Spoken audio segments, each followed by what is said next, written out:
Foreclosure Countdown, episode number 22. Are you behind on your mortgage payments and you're facing imminent foreclosure within the next 10 days or less?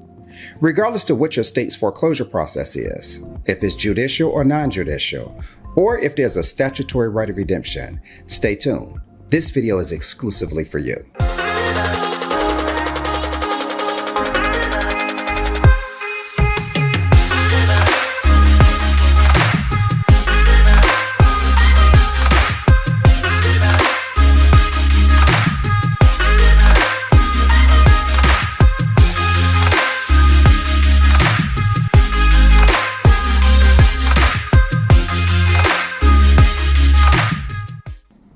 Welcome to Let's Talk Real Estate with David & Company. I'm David Washington, your host. This is Foreclosure Countdown, show number 22. In today's video, I'm talking to homeowners that's stressing and they're trying to figure things out. If your resources are low or they don't exist at all, you can't provide the appropriate paperwork to qualify for a loan modification. All other options that you've attempted, they've been exhausted and they failed. Or if you just don't have a clue what to do next or where to go. Many homeowners are facing financial crisis for one reason or another. Regardless to what your situation is, if you're days away from foreclosure and your home is scheduled to be auctioned, you are in the right place. So let's go over 10 things that you absolutely must know before you just walk away or give up. Number 1, understand your state's foreclosure laws and processes are, whether or not your state is judicial or non-judicial, or if your state has a statutory right of redemption before and after the foreclosure auction. In a redemption period state, there are 2 stages of foreclosure, the reinstatement period and the redemption period. In a reinstatement period, you actually have the time to bring up all of the back payments, penalty, interest, and attorney's fees. This must be done prior to the foreclosure auction. The redemption period is slightly different, however. If you take a look at the state of Michigan, for instance, that has a 6-month right of redemption for its mortgage foreclosures. That means once the home goes to auction, you have 6 months to redeem the property by making up all of the back payments, penalty, interest, the per diem daily rate of interest, and the principal balance of the loan owed. Theoretically, you've paid your home off. The important thing is you'll remain in control of your home during that 6-month period. You can either redeem your property or you can pay your mortgage off by simply selling your property. Number 2, since this video is for homeowners that's scheduled for imminent foreclosure auction within the next 10 days or less, your state has very strict foreclosure laws that your lender must follow. So let's take a look at some of those laws. In a judicial foreclosure process, that is a lawsuit, meaning that just like in all other lawsuits, you must be properly notified, and that notification must also be proper. Proper notice means that you must be served by either a court officer, marshal, process server, or a sheriff must hand deliver this notification to you. Getting a certified letter in the mail is not considered proper notice. If you are properly served, you must file an answer to their complaint for foreclosure within a specified period of time. Normally, in most cases, it's 30 days from the date of service. By the way, all states do participate with the judicial foreclosure process, even though the typical process for foreclosure is non-judicial. So for instance, depending upon the covenants of your homeowners association, if they foreclose on you, they're typically foreclosing on you judicially. I had a client one time that received what looked like an official notification. It was stapled onto this door. This notice had so many issues. Number 1, it didn't have a case number on it. There was no signature from the agent that actually delivered it, nor was it delivered directly to the person that was being foreclosed on. In this case, the financial institution was a hard money lender, and they were trying to use a scare tactic to get the homeowner to think that they had to vacate the property prior to the foreclosure process. This will actually speed the foreclosure process up because foreclosing on vacant property goes much faster than if someone actually occupies that property. If you're in a non-judicial foreclosure state, your lender is still obligated to give proper notice and to follow strict guidelines.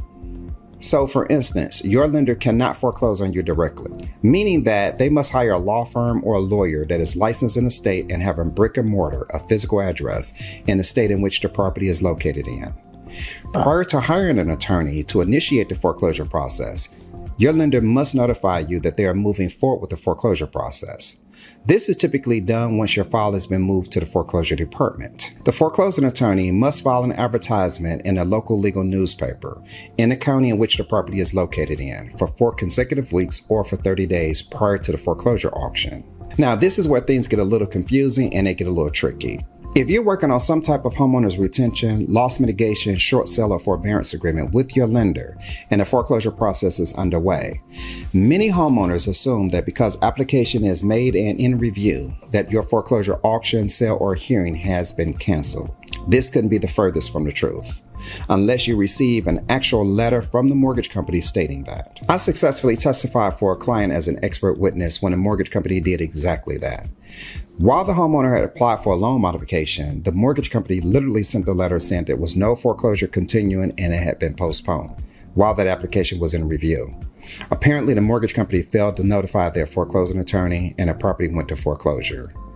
2 weeks later, the homeowner found out that not only did the property go to auction, but someone had literally bidded on the property. They were able to literally sue the mortgage company for wrongful foreclosure, get the foreclosure sale rescinded. They actually got some financial damages, and to date, they're still living in their home making a successful mortgage payment. Number 3, look at your current financial situation. See if anything has changed, such as an increase in the income. A family member or a friend, maybe a roommate, has decided to move in with you and can add to your additional monthly income. Maybe you got a new job or perhaps possible down payment that you can put towards your down payment that you didn't have before. Anything that can happen where your lender can reconsider your application that was denied prior to. Now, this is only effective if you are denied for insufficient income. If you're denied for other reasons, make sure those reasons have been resolved. Now, if those things have changed, that means your circumstances has changed and you may be eligible for assistance whereas you were denied before. Number 4, consider selling your home. In most foreclosures, the homeowner may have attempted a repayment plan or some type of loan modification and was denied, leaving no time to be considered for other options like selling your home. Getting a pending foreclosure sale interrupted can allow you valuable time to put your home on the market and sell it. Especially now that this is a seller's market, you can actually make money. This is the time you can actually pay your mortgage off, your other creditors, maybe purchase another home, or have money in your pocket to make it easier to relocate. Even if your home is underwater, a short sale can also put money in your pocket. Or if your home needs major repairs, this can still be a winning solution for you and your family. Number 5, consider renting your home or selling it with some type of creative term such as owner finance. This could potentially give you the amount of money that you need to reinstate your mortgage, or maybe even enough to put down on a down payment for a forbearance agreement. Qualifying for a forbearance agreement is not the same as qualifying for a loan modification. Your lender must provide you options to bring your loan current or at least satisfy the entire debt at the time your initial delinquency, and again once your loan modification or other homeowner's retention has been denied. Number 6, at the time of your loan modification or your homeowner's retention was denied, your lender must give you the opportunity to request an appeal, in addition to giving you adequate time to do so, before they can move forward with foreclosing on your home. This is one of the reasons why you should always pay attention to your mail and phone calls that you receive from your lender. This is a small window and your lender is anxious to move forward with foreclosure. So once you are denied, you need to immediately request an appeal within 10 days of that denial. Number 7, be careful of offers of help. Your information is being sold by the credit bureaus, and the fact that you're in foreclosure is made a matter of public record, so be cautious. I can create an entire video on scams that you need to be aware of, and do's and don'ts. As a matter of fact, you know what? I think I'll do just that. There's so much information that you need to know in this vulnerable time in your life. But for now, I can sum it up with, if it's too good to be true, or if it sounds extremely amazing or easy to do, be careful and get a trusted source of help that can help you make a decision, especially if you're asked to sign any type of documentation that has your home's legal description included on it. Number 8, try your best to stay in control of your emotions and avoid making decisions based on your situation without consulting a trusted and a reliable source. This could be a nonprofit housing counseling agency. It could be a real estate agent that you trust, or even a foreclosing attorney. Not the foreclosing attorney that your mortgage company has hired to foreclose on you. You might even seek the advice of an accountant, maybe a spiritual minister, or any person that you've researched and that understands the foreclosure process and the foreclosure laws for your state. Number 9, do not assume that because something has worked for someone that you know, that will automatically work for you in your situation. You may have the same mortgage servicer, meaning that the institution that you all make your payments to, but your loan is owned by a different investor. Or that you have the same servicer as someone that you know. However, the loan type that you may have may be different.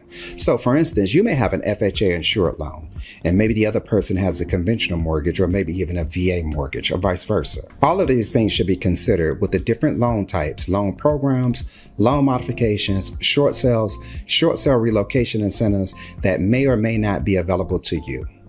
So just because you know of someone else that has a similar set of circumstances as yourself, although you both have the same lender, will not automatically mean that you will get that same assistance. Number 10, being in foreclosure is one thing, and actually having a foreclosure sale date or court hearing scheduled and thinking that there's nothing that you can do about it is completely different. I specialize in real estate crisis and in real estate drama. Simply put, whatever the reason why you find yourself in a default on your loan, whether it could be bankruptcy, whether it's divorce, job loss, health issues, some type of death in the family, chances are I have the solution for you. I've built my entire real estate practice and have trained my agents to be experts in real estate crisis. The foreclosure process itself is complicated. It has so many moving parts, and depending upon the state that you live in, it can be extremely rapid, leaving little time to utilize other potential options once you've initiated one of your first options. Now, folks, wouldn't it be amazing if your lender would consider multiple options for you at the same time? What about if they put the foreclosure process on hold until all of those options have been exhausted? Or even consider automatically granting you a limited grace period to allow additional time for every option that is available to you to be fully explored. This may be a fairy tale, but should be something to be considered because purchasing a home is a long-term situation, and there's always some type of issue that can happen during that period of time. The mortgage note that you sign does not take in consideration something like a global pandemic, a death of a loved one, job loss, sickness, or any other issue that's called life. Maybe your mortgage company can create a buyback program, or make more of an initiative, or create a homeowner's incentive, or can incentivize homeowners if they're showing any signs of possible delinquency. Well, these things are all not our current reality, unfortunately. However, what can you do in the meantime? You should take the steps to get the information that you need to get real solutions for your situation. Time is of the essence. Get immediate assistance is as simple as clicking on the link below so you can get my Secrets to Interrupting Foreclosure Master Program. If you need a free and confidential consultation, please don't hesitate to dial 770-691-3050. Again, that number is 770-691-3050. If you're calling beyond business hours, we will respond to your call within the next 24 hours. The correct help is no longer a myth, or is it a dream? Make this your reality today. My brand is I transform homeowners' nightmares into their dreams and real estate dreams into a reality. Let's start transforming your nightmares into your dreams. I'm David Washington, and thank you for watching Let's Talk Real Estate with David & Company.